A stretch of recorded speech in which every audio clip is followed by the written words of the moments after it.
Magandang araw po sa ating lahat. Sa video ito, tayo ngayon po ay magpapandaw ng ating pamante. Kasalukuyan po tayong papunta doon sa ating nilatagan. Kahapon po tayo naglatag doon. Sana po ay marami tayong nahuli para meron na naman tayong pang ulam-ulam. Meron tayong pang share. Mainit po ang panahon ngayon kaya nagsombrero tayo. Okay. Ngayon, tawid muna tayo dito sa ilog. Ilog na maliit bago tayo makapunta doon. Muli, samahan niyo po ako ngayon sa ating fishing adventure, sa ating pagpapandaw ng pamante. I hope na marami tayong nahuli. Yun. Maraming salamat po sa inyong walang sawang suporta dito sa ating channel. Sa mga palagi nagko-comment, nagla-like, nag-share ng ating vlog. Thank you po sa inyo lahat. Yun na, linaw ng tubig oh. Ngayon po ay low tide na low tide, kaya mababaw ang tubig.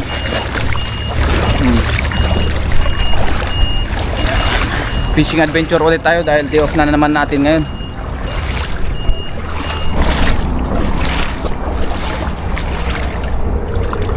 Ngayon po nandito na tayo sa spot na ating pagpapandawan. Tapos may nakita tayo dito parang pinyang style niya. Ayun, ano kayang tawag dyan? Ayun po. Ayun. Parang pinya siya. Nakakalat siya dito sa liblib na gilid ng lawa. Ayun oh. Ayun. Ay, ito mas malalaki oh. Ano kaya yan? Ayun oh. Ano kaya yan? Yan po oh, itong pinakamalaki oh. Laki. Mga nakatago dito. Hindi natin alam kung ano yan eh. Hindi man siya pinya. Mabato po dito. Dito sana tayo maglalatag sa gilid, pero doon na lang po kasi baka magkasabit-sabit yung lambat natin. Kaya dito tayo naglatag. Ganda ng windmill oh. Balikan natin yung iniwan natin. Ayan.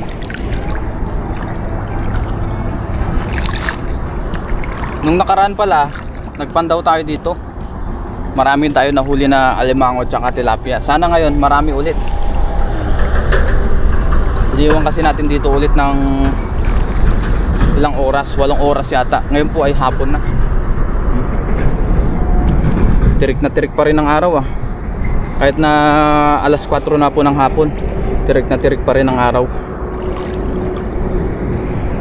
Ganda oh. Oh, dito ulit tayo mag-umpisa sa dulo. Ano pang hinihintay natin? Umpisa na natin dito sa dulo.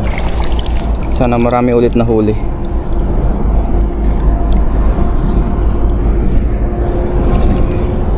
Wala dito sa dulo. Oh, wala dito ah. Nung nakaraan maganda-ganda ang huli natin dito. Wala ngayon ah. Wala pang nagpaparamdam sa ating lambat.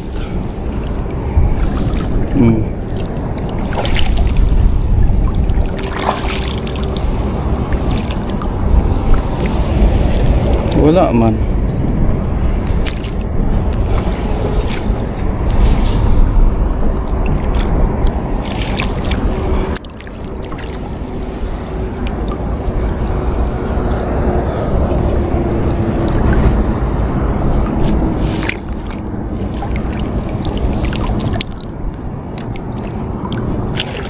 Ngayon po wala pang nahuhuli ah. Kahit isa. Tahong yatang nahuli natin ah. Puro sabit man ang nahuli. Pero wag tayong susuko agad, baka meron naman dyan. Nandyan lang sila. Yan. Wala pa naman tayo sa kalahati. Dito tiyagaan lang talaga sa pangisda dito sa ibang bansa, para makatipid-tipid tayo ng pang ulam-ulam. Hindi na tayo bibili. Kadalasan guys, hindi na po ako bumibili ng isda. Ang binibili na lang natin mga sangkap, rekado, tsaka paminsan-minsan karne. Pero madalas natin binibili ay gulay. Yan, tsaka mga ingredients lang pang halo-halo. Yan. Ayun, meron na dito. Uy, parang may dalag dun. Dalag ba yan? Dalag o bangus? Isda, basta isda. Ito may tilapia na, oh, di ba? Oh, hindi na tayo zero. Meron na tayong huli. Ayan, oh. Ayusin ko lang yung lagayan ko, guys, ah. Wait lang. Bago natin tanggalin. Laki, oh. Laking tilapia nito, ah. Oh. Ang laki. Kasing laki ng pagmamahal mo sa kanya. Oops, napalag-palag pa. Baka makawala. Sobrang taba kasi. Ayun, oh. Oh. Kaya gumagamit tayo ng guantes kasi masakit sa kamay pagka pinipilit nating ilusot. Yan. Lagyan natin sa lagayan.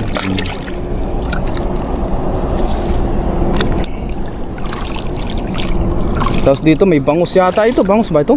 Oh, bangus nga. Ayun, oh. Oh. Ba, nakaisa tayong bangus, oh. Sumabit lang yung kanyang ulo. Bangut. Isang bangus, oh. Good size siya, hindi siya yung ganong kalaki. Lagyan natin sa lagayan natin. Tanggalin natin yung mga dumi. Kaya dito po sari-sari ang isda. Hindi lang tilapia ang nahuli, meron din mga bangus, alimango, ganyan. Ayusin natin lambat para bumuka siya. Mas maraming mahuli.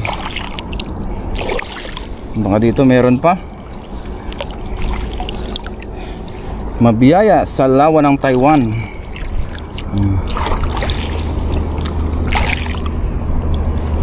Kaya pala dito na tayo palagi ng isda, guys. Sa mga nakakapansin, hindi tayo nag-iilog kasi nga po ito po yung pinakamalapit sa atin na spot. Dahil nga yung trabaho din natin ay may mga overtime tayo, kaya madalang tayo makapunta sa ilog. Once in a while na lang po pagka talagang may bakasyon. Dahil 1 oras din po ang biyahe papunta doon. Kaya madalas dito tayo, 10 minutes lang nandito na tayo sa spot na ito. O, ito may tilapia ulit dito. Kung pang ulam-ulam lang naman, makakahuli tayo dito ng pang ulam-ulam. Gaya nito, oh. Pang ulam ka na. Yan. Kung mapapunod yung mga video natin dito, marami rin naman tayo nahuhuli. Kaya goods na po. Kahit na hindi na tayo masyadong lumayo pa, may makukuhanan tayo. May pamalit. Lumusot yung tilapia dito. Yan, oh. Laki. Mahirap ipasok to gaya nung kanina. Kasize niya ito, kaya ibalik natin. Mayroon namang butas, oh, na nasira. Kaya ibalik na lang natin. Balik natin sa pinaglusutan niya. Yun. Tanggal. Ang laki. Oh, diyan ka ngayon magwala.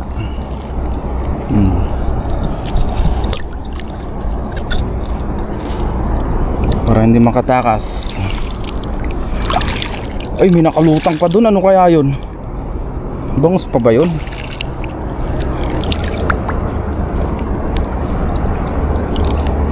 Ayun, may alimango dito. Ayun, oh, nagpalo-palupot siya, oh. Ito pala yung gumagalaw kanina pa. Tanggalin po natin yung sipit nito kasi mahirap to ilusot pagka hindi natanggal ang sipit. Masintabi po sa mga hindi sanay makakita. Ayan. Kasi mahirapan tayo, lalo na triple net yung gamit natin. Pero kung single play lang to, madali lang tanggalin. Tsaka ito naman po ay pang luto-luto or pang benta sa ating mga kababayan. Kaya okay lang na maputo lang sipit.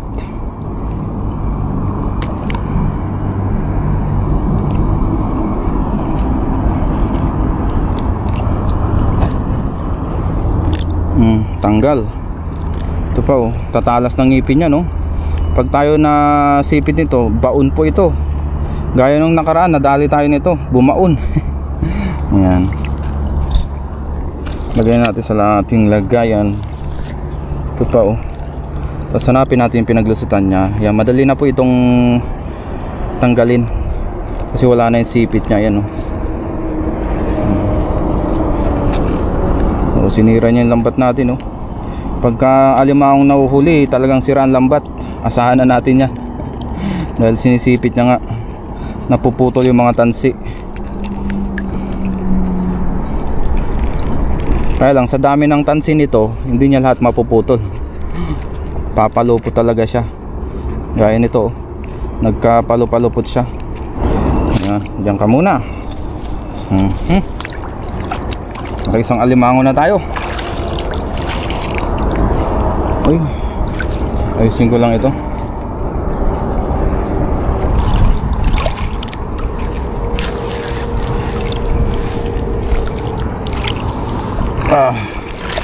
Meron pa kaya dito? Nasa ilalim yung alimango talaga. Malapit dyan sa may dito, sa may tali. Ayun o, merong nakalutang o ano kaya yan? Karpa yata yan eh. At least hindi tayo nasiro ngayon. May mga huli pa rin tayo. Karpa ba yan? Tilapia? Ah hindi, tilapia, nakalutang. Ba't nakalutang ito? Ayun o. Ang laki pa naman.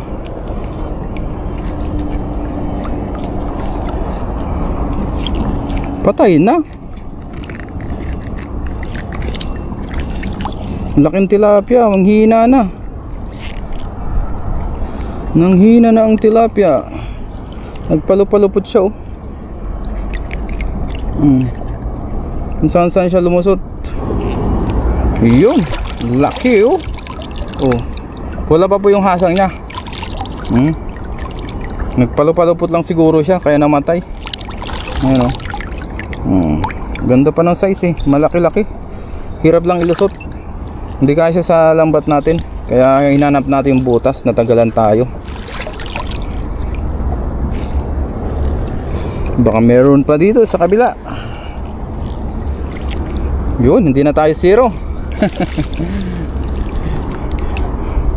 Meron na tayong pang ulam.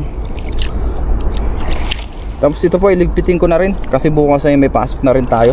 Maglalaba pa tayo. Uy, may alimango ulit. Wow, ang laki oh. Sinama niya yung tahong man. So tanggalin ulit natin yung sipit nito.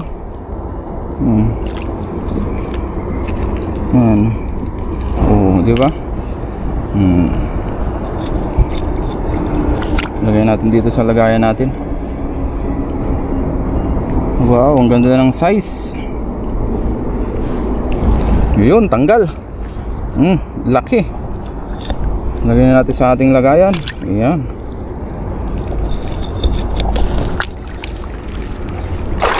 Nakakarami na si Ren TV. Tsagaan lang. Baka dito meron pa. Meron pa kaya? Ganyan ang kagandahan sa spot na ito. Hindi tayo nasisiro. Meron at meron pa rin tayo nahuhuli. Wala nga lang yung ibang isda masyado. Gaya nung isdang mga agat, ganun. Mga banak. Wala po ngayon banak dito ah. Hindi yata panahon ngayon ng banak. Kaya wala tayong mahuli. Pero dito yung spot rin ng banak eh, na nahuhuli natin dati. Meron lang isang naligaw na bangus. Yun, malapit na tayo dito sa dulo. Malapit-lapit na ang katotohanan. Uy, may karpa dito. May karpa. Ito karpa, oh, laking karpa. Nagpalupalupot siya. Buhay pa ba to? Oh, mahina na. Mahina na siya. Oh, karpa. Pula ang buntot oh. Yes. Namatay lang siya sa sakal siguro. Karpa. Nagpalupalupot siya. Ayun, oh. Baka dito meron pa. Uy, ano to, sumabit. Uy, ito alimango ulit, oh. Another alimango. Yan, tanggalin ulit natin yung sipit nito.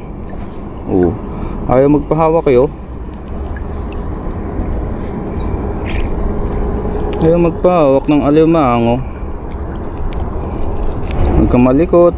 Nakatatlo yata tayong alimango ngayon. Jackpot na naman. Basta alimango, hindi tayo nasisiro dito. Laging merong huli. Another alimango. Another catch of the day. Ano? Yun. Tsaka natin tanggalin ito. Pag walang sipit, mahirap na ilusot. Tanggalin, lalo na pag may sipit. Baka masipit pa tayo. Yan.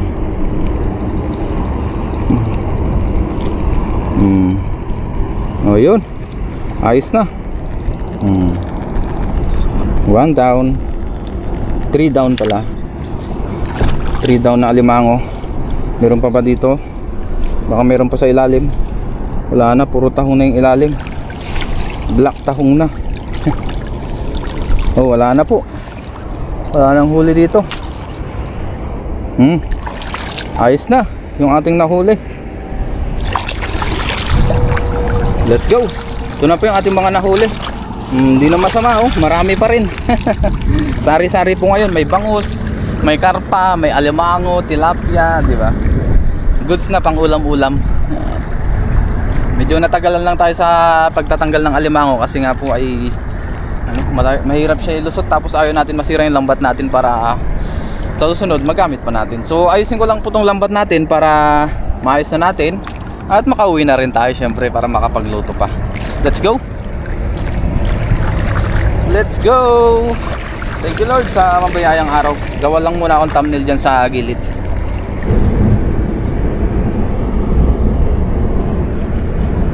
Luglog muna tayo bago tayo umuwi.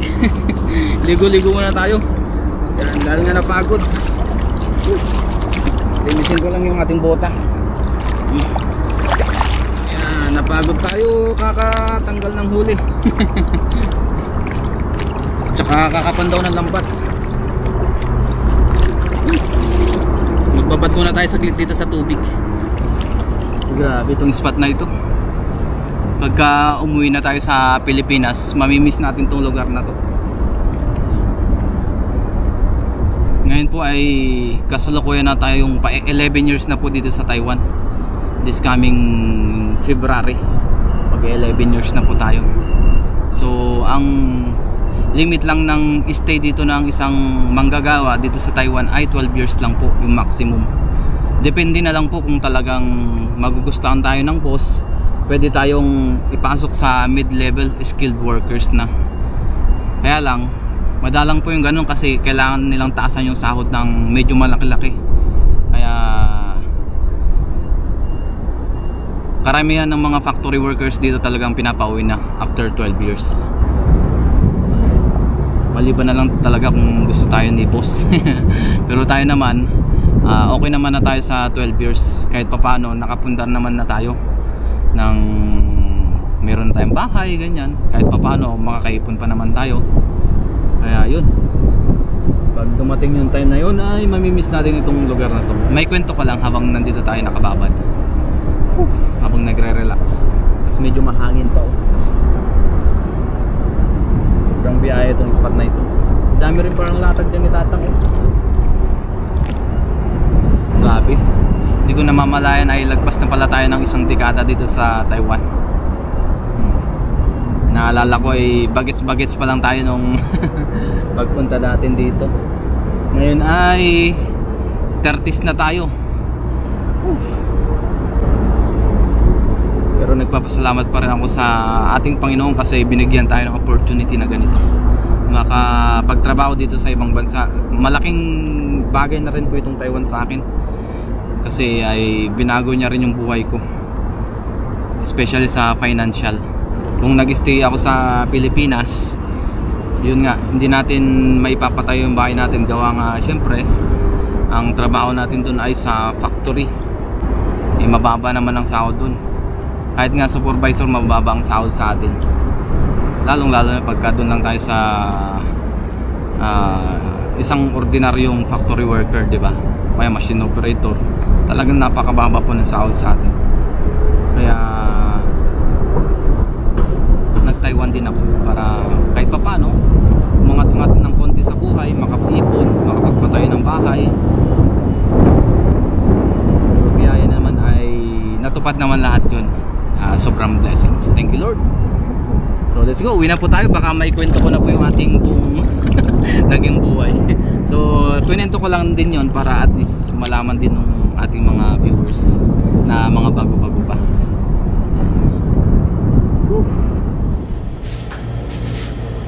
At ngayon nga po ay kain na tayo. Hindi na po tayo nakapagluto kanina. Si Kellogg's TV na lang po ang nagluto kasi meron tayong pinuntang kanina. Pumunta tayo dun sa Pinoy Store doon po sa Changhua. Medyo malayo po dito, mga 10 kilometers yata ang biyahe. Kaya sabi ni Kellogg's TV siya na lang daw magluto. Nagluto po siya ng ginataang tilapia. Tapos meron din tayong bangus yung natira natin noong nakaraan na dinaing natin, yung binabad natin sa suka. Yung previous vlog po natin, mapapanood nyo yun kung paano natin hinuli yung bangus. Yan. Meron tayong stock sa rep. Yan. Paminsan-minsan piniprito po natin pang almusal. Bago tayo mag-umpisang kumain, mag-pray muna tayo. Lord, maraming salamat Panginoon sa pagkain na sa aking harapan. Bas-basa niyo po ito na may magbigay sa akin po sila ng pangatawan ng kalakasan. Ganun po sa aking mga viewers at sa aking pamilya. Ingatan niyo rin po sila sa araw-araw. In Jesus' name, Amen. Tara po, kain na tayo. Nagutom na. Ayan. Iwanan natin tong ating ano. Yan. Sili. Sarap to, sausawan natin. Ang pasarap kumain. Tapos yung ating daing na bangus. So, kain pa tayo.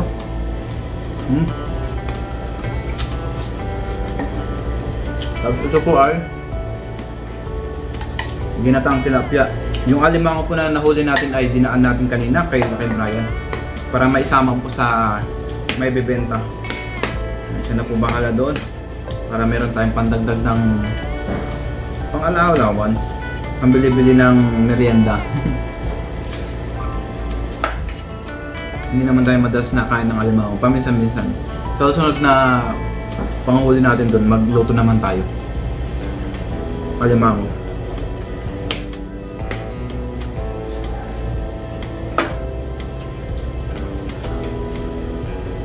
Ngayon po ay ito muna dahil meron din tayong ulam na bangus. Naiwan.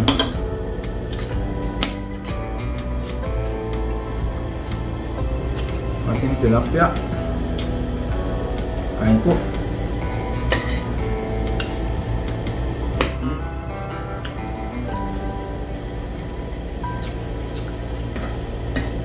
The best tilapia.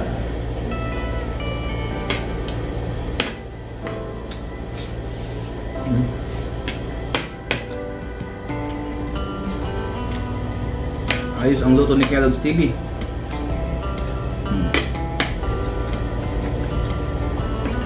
Nalaban ng sili.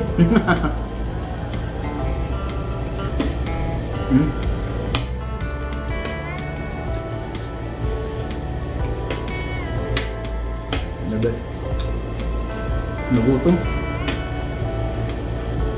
Tilapia pa. Ayan. Sarap. Marami po yung linuto ni Kellogg's TV. Isang kaserolang tilapia. Ginataan.